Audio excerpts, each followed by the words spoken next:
ल भ ए पवन पवन पवन ए नमस्कार नमस्कार। हजुरहरू कहाँदेखि? हामी यहीँ रत्नगर टोलदेखि हो।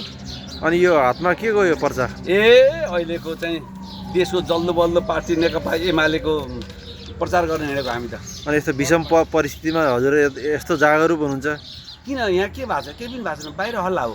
आज हामी मतदाताको घर घरमा पुग्यौँ, घर घर पुग्दा त सबैजनाले बाहिर हल्ला हो। प्रतिक्रिया कस्तो आयो हजुरहरूलाई? घर घर पुगेर त एकदम पोजिटिभ। कोही कोहीले त घन्टी भने अथवा कोही कोहीले एमाले के गर भनेको थियो। हामीले एक दुईवटा कुराहरू भनिसकेपछि त हो हामी त उही पार्टी हो भने बाहिर भएको हल्ला अनुसार बिग्रिएको छैन, केही पनि बिग्रिएको छैन। हामी घर घर यस्तो कुनै पनि पार्टीलाई नाम लिइरहँदाखेरि आक्षेप लाउनु भन्दा पनि त्योलाई चाहिँ अलिकति बिटबार हो जस्तो लाग्छ मेरो विचारमा। तपाईँलाई के लाग्छ?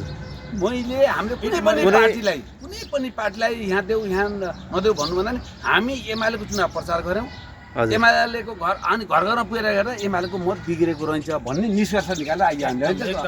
अहिलेसम्म कतिवटा घरसम्म पुगेर आउनुभयो हजुरहरू? हामी लगभग आज कति 40-50 घर अहिले बेलुका, बिहान त छुट्टै छ फेरि। अहिले बेलुका हामी चाहिँ 40-50 घर जाँदा लगभग म्याक्सिमम् कार्यकर्ताले चाहिँ मतदाताले चाहिँ एमालेप्रति माया जगाएको देखियो।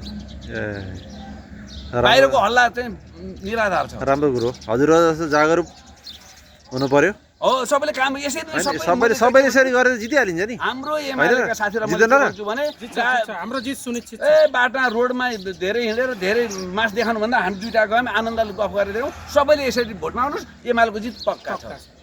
ल हस् त, ओके, धन्यवाद।